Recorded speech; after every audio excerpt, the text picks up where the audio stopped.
Missouri, 1992. Three women vanish from a house overnight.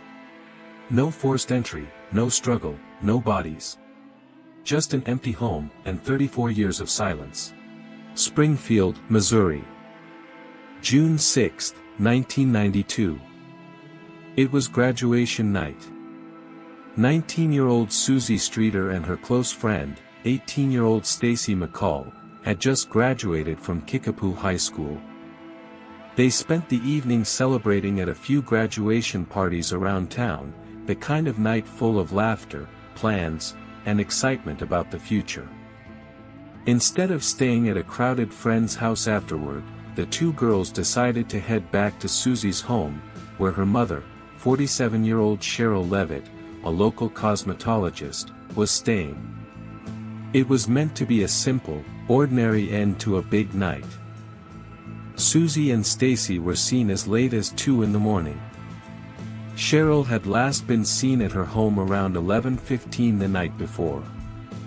The girls had plans the next day to go to a water park with friends, a normal, relaxed summer outing.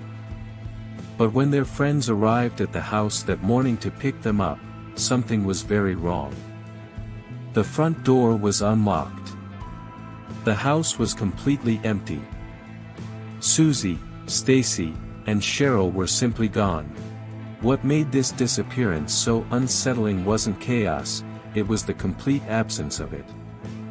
There were no signs of a break-in, no forced entry anywhere in the house, aside from one shattered porch light outside. There was no evidence of a struggle inside. The women's cars were still parked outside.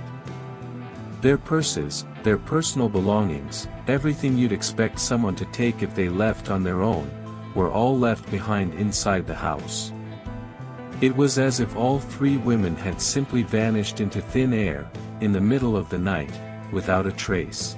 Police launched an intensive investigation almost immediately, working alongside the FBI and Missouri State Highway Patrol. Search teams combed the surrounding areas, waterways, and properties around Springfield for any sign of the women. Community members handed out flyers and hung posters all over the city within days, images of Suzie, Stacy, and Sherrill frozen in time from that summer of 1992. But despite the massive effort, investigators found absolutely nothing, no bodies, no physical evidence, and no clear crime scene beyond the empty house itself. As the investigation continued, detectives began looking closely at the people in the women's lives. One name that came up repeatedly was Dustin Rekla, Suzie's former boyfriend, who months before the disappearance had broken into a local mausoleum and stolen gold fillings from a skull. Suzie had actually given a statement to police about that break-in before she vanished. Rekla took a polygraph test shortly after the women disappeared and passed, denying any involvement. He later testified before a grand jury in 1994. To this day, he has never been charged with anything related to this case. Over the years, investigators and amateur researchers developed several competing theories. Some believed Sherrill was the intended target, and that whoever came to the house that night was after her specifically. Others believed Suzie was the real target, pointing to her connections with a rougher social crowd known for getting into trouble. A third theory suggested the crime may have had nothing to do with either of them personally, and that all three women were simply in the wrong place at the worst possible time. Thousands of tips poured in over the following decades, from psychics, from anonymous callers, from people convinced they'd seen one of the women years later in another state. None of them ever led anywhere concrete. In 2007, 15 years after the disappearance, investigators acted on a specific tip suggesting the women's remains might be buried beneath a Springfield parking garage. They excavated the site. They found nothing. Law enforcement has never publicly named an official suspect or person of interest in this case, despite numerous names circulating for decades online and in media coverage. Investigators have been careful to note that most of this online speculation is based on rumor, not confirmed evidence. No one has ever been arrested. No one has ever been formally charged.